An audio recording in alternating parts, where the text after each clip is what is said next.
What do I really need to be feeling really good? Look, it's a bit of a saturated market, and to be honest, they do market us when we're at our weakest. So I'm just going to talk about it from my perspective and what's worked for my clients. But the big three for me are going to be, drum roll, magnesium, fish oils, and vitamin D with K2. Okay. And they've had the most research around them. Interesting. All right, well, let's start with the first of these then. Yeah, why magnesium? So magnesium supports so many processes in the body. Often it's just taken at the end of the workout to get rid of those aches and muscle pains. But there's about 300 functions that it does. When I worked in emergency medicine, it was one of the things we reached for heart health. But it also can help with mood, it can help with sleep, it can help with nerve function. If you've got restless legs, this might be the one for you. But the thing to remember is not all magnesium is created equal. Oh. So there's different types of magnesium, and there's one which is called magnesium oxide, which is often the cheaper brands, and it's quite poorly absorbed. So it can have quite disastrous effects the next morning in the bathroom. Oh, no. Yes, that's the thing, right? You want to have these supplements, but you don't want to have the effects that they can do, like, block you up or give you the opposite. Yeah, exactly. So the one to go for is the magnesium glycinate or a magnesium biglycinate. Obviously, I'm not going to promote any particular brands, but the magnesium glycinate, it's better for fewer gut issues. So actually, just on that quickly as well, when you are looking at supplements in general, you often do find like there's a cheaper version and a more expensive version. So is that often just a marketing thing, or, are there little things we need to be looking out for to help us decide if it's worth the extra money? Yeah, so with magnesium, obviously the different ones do different things. But yes, absolutely, there is some marketing behind some of those brands where they have got fillers and bulkers and really just not enough of anything in them.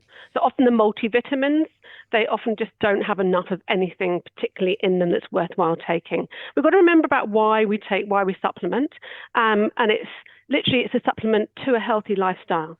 So you've got to have the other big rocks sorted out, your diet, your sleep, and all that kind of thing. So these they can be a smart tool. Julie, I'm going to throw in the question that might be quite obvious here, but why can't we get enough magnesium from our diet? Oh, yeah. So our soil's depleted. Often the food processing nowadays isn't what it used to be. Our diet is high in ultra-processed foods. Our gut can deteriorate as we age, poor nutrient absorption, hydration, lots of reasons why, Kat. Okay, well, look, let's go to supplement number 2 then. Fish oil. Fish oils. So fish oils contain some omega fatty acids, and there's two in particular have got really long names. EPA and DHA is what they're known as. And what we're looking for in fish oils is that they are over 1,000 milligrams each in both of those. So again, you've got to turn around, look at the label, and make sure you're getting good bang for your buck. The reason why I like them for my clients is they reduce inflammation, really good brain function, improving mood, and just your general well-being. They can take a long time to be effective. They take a while to build up. And these are your omega-3s, right? We've heard about them being important for a long time, and I get why you'd need to take these because I don't know about you, but not many people are sort of eating salmon every day. Yeah, true. Going fishing and having like fresh snapper on the table. Like I feel like fish has gone up in price so much over the last 20 years that not many people have fish regularly in their diet. And if they do, it's sort of like, fish fingers, which, the omega-3s in that's pretty next to none, right? It's barely fish. Yeah. So you've got to have fish the equivalent of 3 times a week, minimum 3 times a week to get your kind of your EPA and the DHA.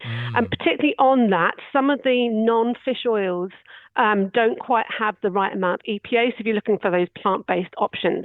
So if you are plant-based out there and you don't want to take the fish oils, the algae oil is the better one to go for because that has the higher level of EPA, which is the active ingredient in the fish oils. Good to know. Okay, give us the third one then, Julia. Vitamin D and K2. So vitamin D is essential for your immunity, your mood, your bone health, especially during winter. But the reason why I like it with K2 is the K2 is the Uber to your bones. Often you can take the D3 and it will be distributed around your body, but the K2 is where I want it to go, particularly if you are over 50 for your bone health and your perimenopausal as well. So people are just not sunbathing enough. Is that the problem? They need to lie around, lounge in the sun to get their gotta vitamin D quota? Absolutely. You've got to be outdoors for at least 2 to 3 hours to get the right amount of vitamin Is D. that per day or per week?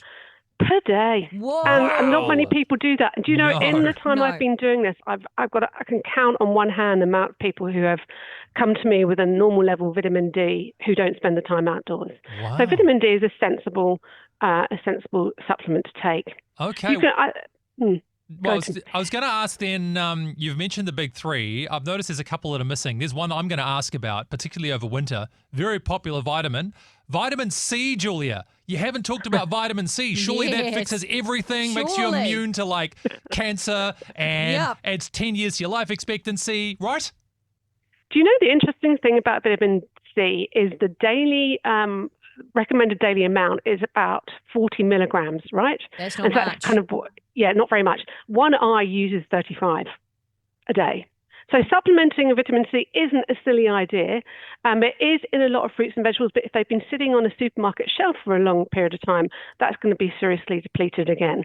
So you're going to be growing your veggies at home to get the higher dose vitamin C. So it's not silly to supplement, but again, you've got to look for that kind of 1,000 milligrams.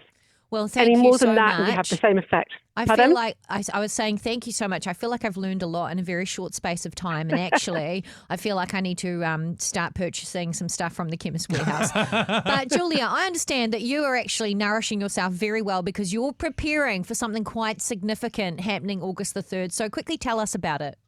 So I'm doing the Step Up Challenge, which is climbing up the Sky Tower, 1,236 steps. And we're doing it to raise money for leukemia and blood cancers. It is a really good, worthy cause. It's a great organisation. Get behind us and support us, please. All right. So if people want to support you in this, Julia, what's the best way for them to do that? So I'm going to be linking it into my bio, but I'm going to be slapping it all over my Facebook page and my Instagram this week and showing you the gazillions of steps that I'm going to be walking up. Awesome. Well, support this worthy cause and check out Julia McHale if you'd like more tips. Head to heavenlyfitness.nz. Amazing. I hope you enjoyed that as much as we did. Yeah, don't forget to like and subscribe and turn your notifications on so you don't miss the next video. We'll see you in the next one.